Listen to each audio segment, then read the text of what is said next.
نحمده ونصلي على رسوله الكريم اما بعد فاعوذ بالله من الشيطان الرجيم بسم الله الرحمن الرحيم ليس بأمانيكم ولا أماني أهل الكتاب من يعمل سوءا يجز به ولا يجد له من دون الله وليا ولا نصيرا صدق الله مولانا العظيم۔ معزز اور محترم سامعین و حاضرین، رب کریم جل وعلا کا بے پناہ شکر ہے کہ ہم سید الایام جمعے کے دن وقت پر آ جاتے ہیں اور اس کے مقدس کلام کی تفہیم کے لیے بیٹھ جاتے ہیں۔ تسلسل کے ساتھ سلسلہ درس قرآن و سنت جاری ہے اور سورہ نساء کی آیت نمبر 123 سے تلاوت کرنے کا شرف حاصل کیا ہے۔ انسان کی یہ جو تمنائیں ہیں، آرزوئیں ہیں، خواہشات ہیں، یہ ان لمیٹڈ ہیں، لامتناہی ہیں، ختم ہی نہیں ہوتی،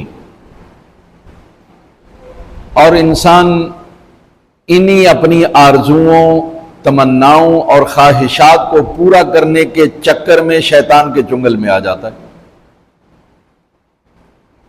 جیسا کہ گزشتہ آیت میں، گزشتہ درس میں وَلَأُمَنِّيَنَّهُمْ کہ میں ان کو امیدیں دلاؤں گا۔ بظاہر یہ معمولی سی بات لگتی ہے، لیکن ایسا نہیں ہے، یہ بہت اہم بات ہے اور بنیادی بات ہے۔ وہ یہ ہے کہ اللہ تبارک و تعالی مشرکین کو یہ سمجھتا ہے کہ وہ مشرکین، انہیں امید ہوتی تھی کہ لات و حبل ان کی مدد کریں گے اور عزا وغیرہ ان کی سفارش کریں گے اور ان کی بخشش ہو جائے گی۔ انہیں کہا گیا کہ ان سے امیدیں مت لگاؤ،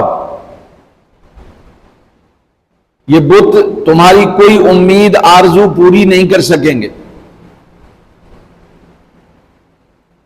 اسی طرح سے یہود و نصارہ کے متعلق قرآن نے ہمیں یہ بتایا، نحن ابناء اللہ و احباؤہ، یہود یہ کہا کرتے تھے کہ ہم اللہ کے بیٹے ہیں اور اللہ کے پیارے ہیں، محبوب ہیں۔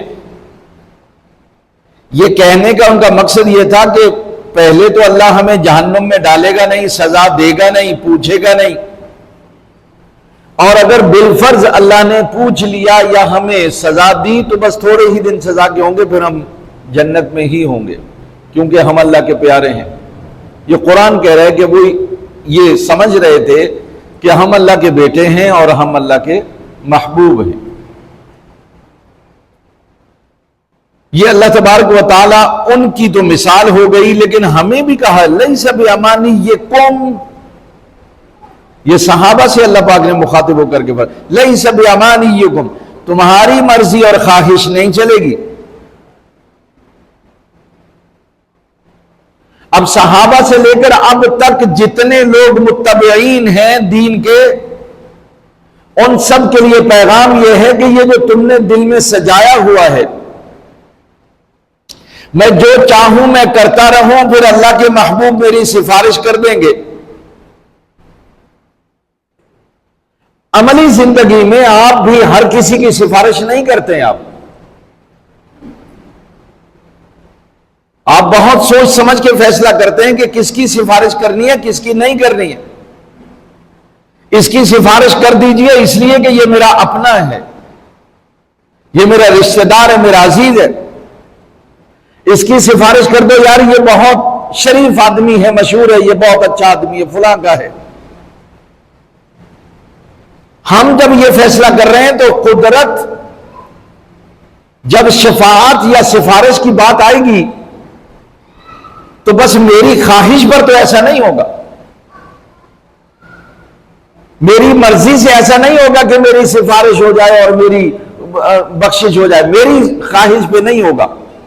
لیس بِأَمَانِيِّكُمْ وَلَا أَمَانِيِّ أَهْلِ الْكِتَابِ، نہ تمہاری خواہش پر فیصلے ہوں گے اللہ کے ہاں، اور نہ ہی اہل کتاب کی تمناؤں، آرزوؤں اور ان کی جو بناوٹی محبوبیت ہے اس کی بنیاد پر فیصلے نہیں ہوں گے۔ کیا مطلب؟ تمہارا حساب و کتاب ہوگا، باز پرس ہوگی، کھوٹے اور کھرے کو الگ کیا جائے گا، وَامْتَازُوا الْيَوْمَ أَيُّهَا الْمُجْرِمُونَ کا اعلان ہوگا۔ سورہ یاسین ہے، مجرموں آج کے دن الگ ہو جاؤ، یہ فیصلہ ہوگا۔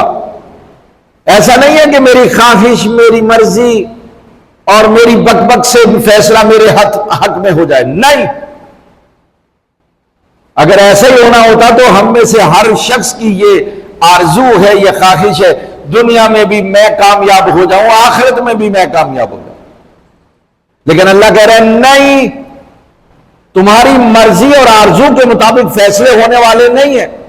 ہاں، حساب کتاب ہوگا، دیکھا جائے گا، پرکھا جائے گا، کون کھوٹا کون کھرا، کون اپنا کون پرایا، کس نے زندگی ہمارے حکم کے تابع ہو کر کے گزاری اور کس نے زندگی نفس کے تابع ہو کر یا شیطان کے تابع ہو کر کے گزاری، یہ دیکھا جائے گا۔ پھر کیا ہوگا؟ فرمایا جانچ پرکھ کے بعد من یعمل سوءا یجز بہ،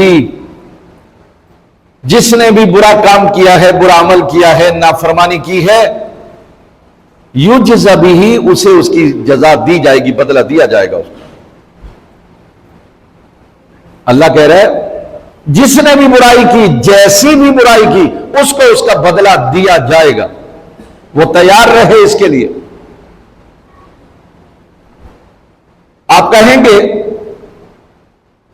دنیا میں کئی لوگ ہیں گناہ ہو جاتے ہیں، توبہ کر لیتے ہیں، معافی مانگ لیتے ہیں۔ ہاں، توبہ کرنے کے باوجود، معافی مانگ لینے کے باوجود، وہاں چیک یہ کیا جائے گا اس نے توبہ تو کر لی، کیا اسے ندامت اور شرمندگی بھی ہوئی تھی اپنے گناہ پر کہ نہیں ہوئی تھی؟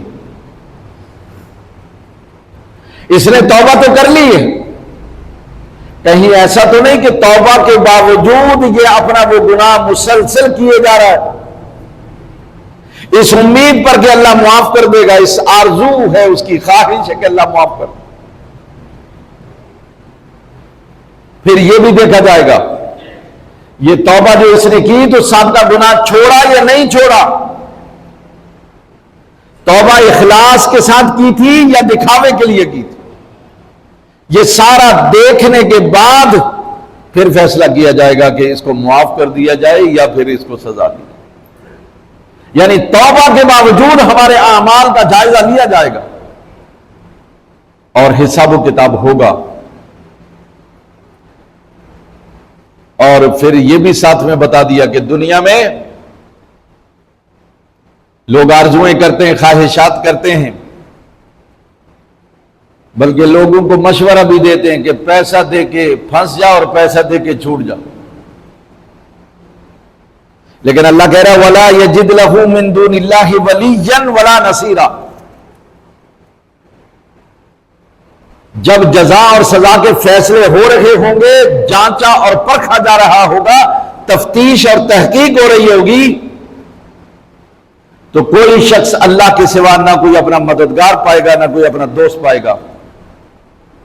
کوئی یہ نہیں کہے گا کہ یار یہ میرا دوست ہے اس کو معاف کر دو، نہیں، کیونکہ یہ اعلان تو پہلے ہو چکا، للہ الواحد القہار، آج ایک جابر قاہر طاقتور کی حکومت ہے، یہ اعلان پہلے ہو چکا، لہذا کسی میں جرت نہیں ہوگی کہ جی اس کے ساتھ ذرا معاملہ ہلکا رکھیے گا۔ یہاں تو آپ کہہ دیتے نا معاملہ ہلکا رکھیے گا، وہاں نہیں ہوگا، یہ اللہ کا فیصلہ ہے، قدرت کا فیصلہ یہ ہوگا۔ ہاں یہ ضرور ہے وَمَن يَعْمَلْ مِنَ الصَّالِحَاتِ مِن ذَكَرٍ أَوْ أُنثَىٰ وَهُوَ مُؤْمِنٌ، یہ ضرور ہوگا کہ مردوں میں عورتوں میں جو بھی نیک کام کرے گا، اچھے اعمال انجام دے گا، اللہ کی اطاعت و فرمانبرداری میں زندگی بسر کرے گا، کوئی بھی ہو، مرد ہو یا عورت، یہاں مرد و عورت برابر ہے، جو عبادت کرے گا زیادہ وہ تقوی میں آگے گزر جائے گا، چاہے وہ عورت ہی کیوں نہ ہو۔ آپ کی بیوی آپ سے زیادہ متقی اور پرہیزگار ہو سکتی ہے۔ آپ 5 نمازیں پڑھتے ہیں، ہو سکتا ہے وہ 6 نمازیں پڑھتی ہو، تہجد بھی پڑھتی ہو۔ آپ قرآن کی تلاوت 1 آیت کرتے ہیں، ہو سکتا ہے وہ 1 پارہ پڑھتی ہو۔ آپ روزی کما کے لاتے ہیں، حلال لاتے ہیں، لیکن وہ اس کم پر بھی قناعت کرتی ہے، صبر کرتی ہے، اس لیے اس کا درجہ آپ سے بڑھ سکتا ہے۔ اللہ کہہ رہا ہے مرد ہو یا عورت، جو بھی نیک کام کرے گا، جو بھی اللہ کی اطاعت میں رہے گا، اس کی فرمانبرداری میں رہے گا، بس ہونا یہ چاہیے وَهُوَ مُؤْمِنٌ، ہو مومن۔ مرد و عورت ہو، نیک اعمال بھی ہو، لیکن ہو مومن، ایمان شرط ہے۔ فَأُولَئِكَ يَدْخُلُونَ الْجَنَّةَ، انہیں جنت میں داخل کیا جائے گا۔ جو بھی نیک اعمال انجام دے گا، مرد ہو یا عورت، شرط یہ ہے کہ ہو مومن، ایمان کا پودا اس کے دل میں لگا ہوا ہو۔ فَأُولَئِكَ يَدْخُلُونَ الْجَنَّةَ، انہیں جنت میں داخل کیا جائے گا۔ وَلَا يُظْلَمُونَ نَقِيرًا، اور تل برابر بھی ان کے ساتھ زیادتی نہیں ہوگی، ایک تل برابر بھی ان کے ساتھ زیادتی نہیں کی جائے گی، پورا عمل کا انہیں ثواب اور اجر دیا جائے گا۔ آپ اس کو سمجھنا ہو، جو ایمان شرط ہے، تو ذرا ایک مثال سے اس کو سمجھ لیجئے۔ ایک شخص ہے، وہ کسان ہے، صبح سے ہل لے کے نکلتا ہے، دوپہر اور دوپہر کے بعد شام تک ہل چلاتا، خوب ہل چلا کے زمین کو نرم کرتا، کہیں اونچ نیچ ہے تو اسے بھی برابر کر دیتا۔ ایک دفعہ پانی لگاتا ہے اور پھر ہل چلاتا ہے، پھر اس کے اندر بار بار ہل چلا کر زمین کو خوب تیار کر لیتا، اس کے بعد سہاگا پھیر دیتا، لیکن بیج نہیں ڈالتا۔ ساری زندگی اگر وہ اس طرح سے کرتا رہے تو وہاں فصل نہیں اگے گی، پودا نہیں اگے گا، نہ جنس اگے گی، نہ فصل اگے گی، نہ پھل، نہ پھول، کچھ بھی نہیں۔ گویا اس کی محنت رائے گاہ ہو گئی۔ صرف کیا کام کہ اس نے بیج نہیں ڈالا، بیج ڈالنا ضروری تھا۔ اسی طرح یہ ایمان کا بیج جب تک دل کی زمین پر نہ لگایا جائے تو کوئی عمل اللہ کی بارگاہ میں مقبول نہیں ہے، مرد ہو یا عورت ہو۔ ایمان کا ہونا ضروری ہے، ورنہ دنیا میں اچھے لوگ ہمیں ملتے ہیں، بڑے اچھے کام کر رہے ہیں، وہ اللہ کو سب سے زیادہ پسند وہ آدمی ہے جو دوسروں کے کام آتا ہے۔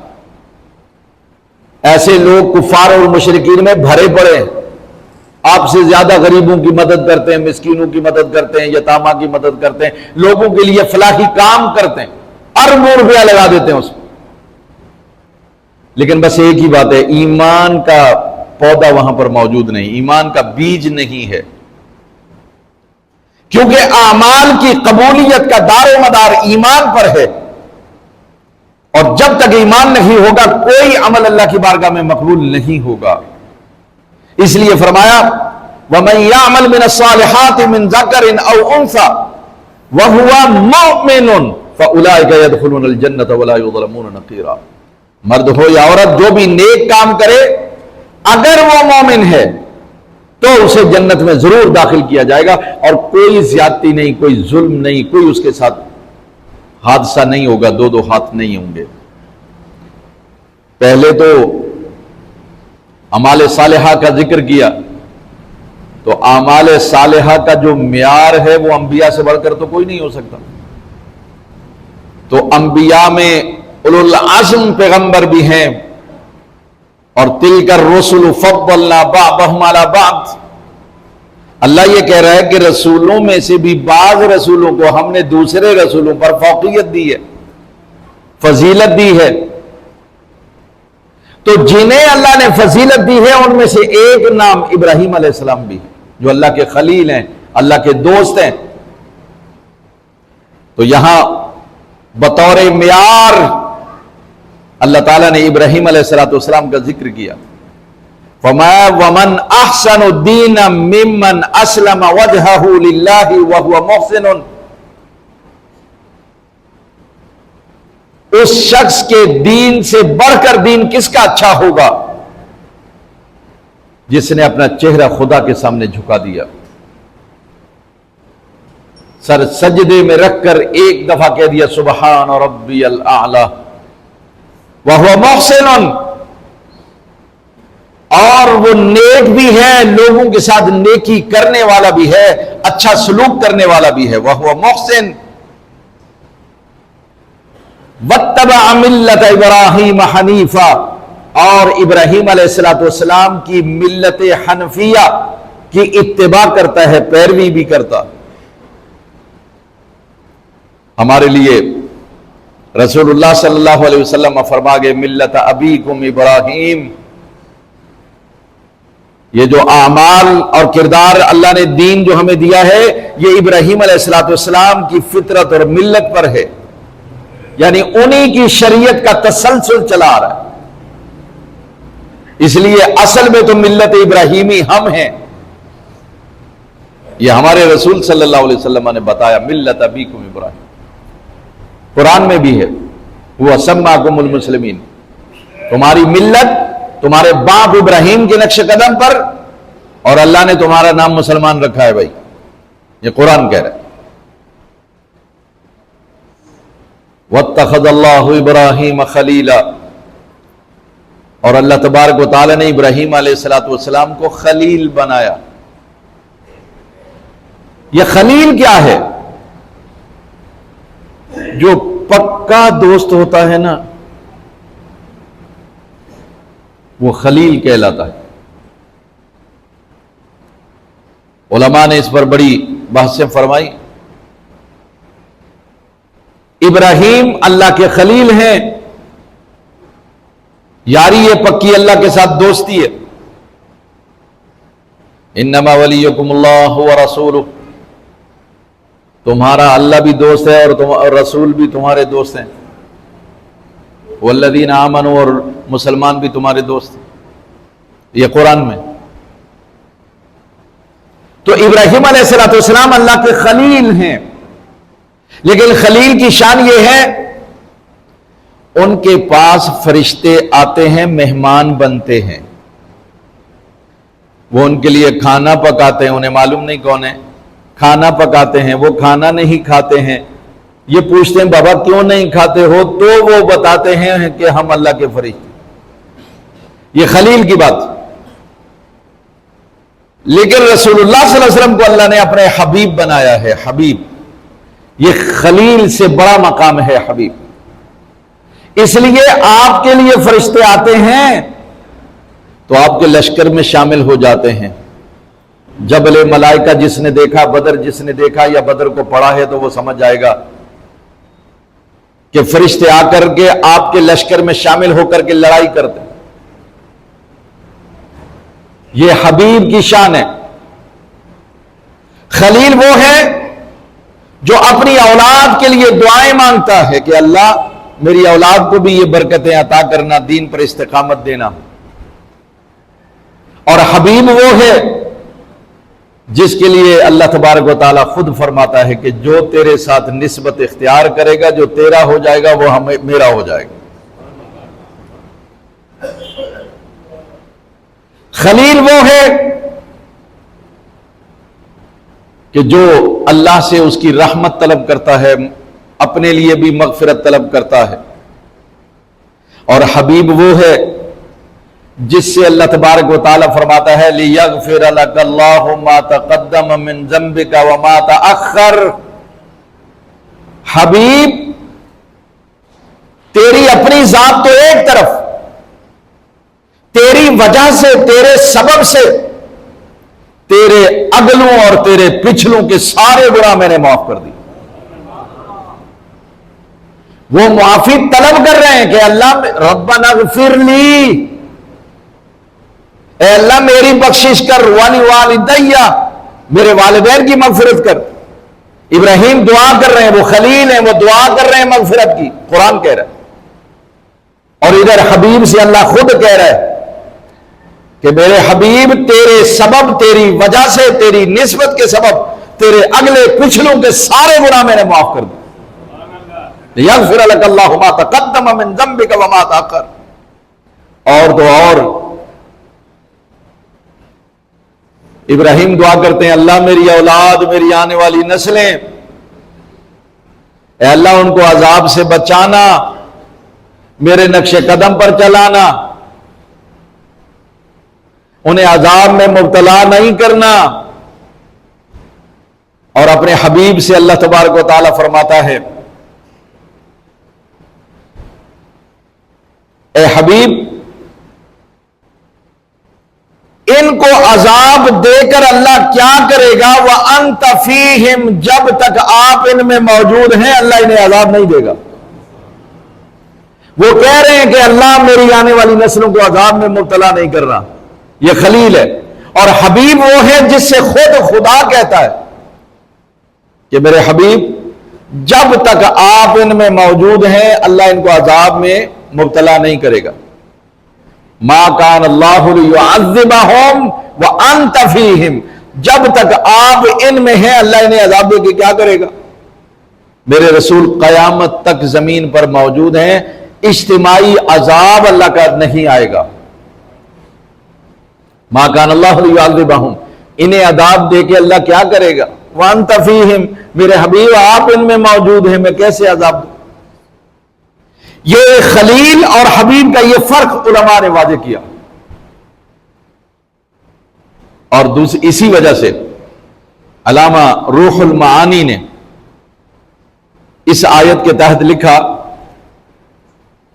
کہ بابا خلیل کا مقام وہ ہے جو آپ اور ہم سوچ نہیں سکتے، لیکن حبیب وہ ہے کہ جہاں خلیل اللہ علیہ السلام کی سوچ بھی پرواز نہیں کر سکتی، طاقت بھی پرواز نہیں کر سکتی، یعنی وہاں تک پہنچ نہیں سکتی۔ حبیب کا مقام خود خلیل اللہ بھی نہیں پہچان سکتے کہ وہ حبیب ہے کیا۔ اتنا بڑا مقام اللہ تبارک و تعالیٰ نے رسول اللہ صلی اللہ علیہ وسلم کو عطا فرمایا۔ پھر فرمایا وَلِلَّهِ مَا فِي السَّمَاوَاتِ وَمَا فِي الْأَرْضِ وَكَانَ اللَّهُ بِكُلِّ شَيْءٍ مُحِيطًا۔ زمین و آسمان میں جو کچھ ہمیں نظر آتا ہے، مشرق میں، مغرب میں، جنوب میں، شمال میں، اور سامنے پیچھے اوپر نیچے، جو کچھ ہمیں نظر آتا ہے یہ اللہ کا ہے بھائی۔ وَلِلَّهِ، یہ اللہ کا ہے، مَا فِي السَّمَاوَاتِ وَمَا فِي الْأَرْضِ، زمین و آسمان میں جو کچھ ہے وہ اللہ کا ہے۔ وَكَانَ اللَّهُ بِكُلِّ شَيْءٍ مُحِيطًا، اور اللہ تعالیٰ نے ہر چیز کا احاطہ کیے ہوئے۔ یہاں ایک بڑے نکتہ ہے، کسی چیز کا جب کوئی چیز احاطہ کرتی ہے تو وہ ایک لمٹ میں آ جاتی ہے۔ یہ ایک پلر ہے، ستون ہے، جو بھی چیز آپ اس کے اوپر لگائیں اگر وہ اس کا احاطہ کر لیتی ہے، چاروں طرف سے گھیر لیتی ہے، تو بظاہر یہ لگتا ہے کہ یہ چیز بس یہاں تک ہے، ظاہر ہے۔ تو اللہ کے لیے یہ سوچنا یہ بالکل غلط ہے۔ اللہ تبارک و تعالی وہ احاطہ تو کیے ہوئے ہے، لیکن ہم اس احاطے کو بھی کسی حد میں معین نہیں کر سکتے، مقرر نہیں کر سکتے۔ بس وہ اس کی شان کے لائق ہے، اپنے علم کے اعتبار سے، اپنی قدرت کے اعتبار سے، اپنی طاقت کے اعتبار سے اس کا احاطہ کیے ہوئے ہے، لیکن ایسا نہیں ہے کہ اس کا علم یا اس کی طاقت بس اسی چیز کو گھیرے ہوئے۔ ساری زمین و آسمان کو اگر ہم ایک جگہ کریں تو زمین کی بھی ایک حد ہے بھائی، یہ تو ہم مانتے ہیں نا، زمین کی بھی ایک حد ہے۔ جب زمین کی ایک حد ہے تو لا متناہی سلسلہ آسمان کا بھی ہے، لیکن اس کے باوجود آسمان کی بھی کہیں حد ہے. تو اللہ نے اس کو گھیرا ہوا ہے. تو آپ کہیں گے اچھا آسمان و زمین سے بڑی ہے اللہ کی احاطہ کرنے کی طاقت، لیکن ہے اتنی نہیں. اس کی طاقت، اس کی قوت ہماری سمجھ میں آنے والی نہیں ہے، لیکن اس نے اپنے علم اور اپنی قدرت سے ہر چیز کو گھیرا ہوا ہے. یہاں تک باتوں کا تعلق تھا اعمال سے اور آخرت سے. اب جب رسول اللہ صلی اللہ علیہ وسلم تشریف لائے تھے تو یہ سورۃ نساء کا جب سلسلہ شروع ہوا تو آغاز میں ہی عورتوں کے متعلق گفتگو کی گئی تھی. عورتوں کی وراثت کے حوالے سے، ان کی ملکیت کے حوالے سے، عورتوں کے نکاح کے حوالے سے، بیوہ عورتیں ہیں یا یتامہ ہیں تو ان کی حیثیت کیا ہوگی، ان کے ساتھ کیسا سلوک، اس حوالے سے پہلے گفتگو ہو چکی. لیکن چونکہ بار بار رسول اللہ صلی اللہ علیہ وسلم سے لوگ مسئلہ پوچھتے تھے تو اس کے لیے یہاں قرآن نے خود کہا وَيَسْتَفْتُونَكَ فِي النِّسَاءِ. اے رسول صلی اللہ علیہ وسلم، لوگ آپ سے عورتوں کے متعلق مسئلہ دریافت کرتے ہیں، پوچھتے ہیں. قُلِ اللَّهُ يُفْتِيكُمْ فِيهِنَّ. تو آپ ان لوگوں کو بتا دیجئے بھئی اللہ آپ کو فتویٰ دیتا ہے اس بارے میں. ذرا ٹھہرو، یعنی جواب دیتا ہے آپ کو. قُلْ اللَّهُ يُفْتِيكُمْ فِيهِنَّ. عورتوں کے متعلق اللہ تمہیں فتویٰ دے رہا ہے بھائی.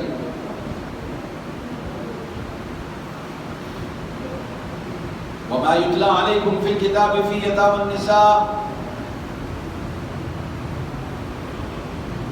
اور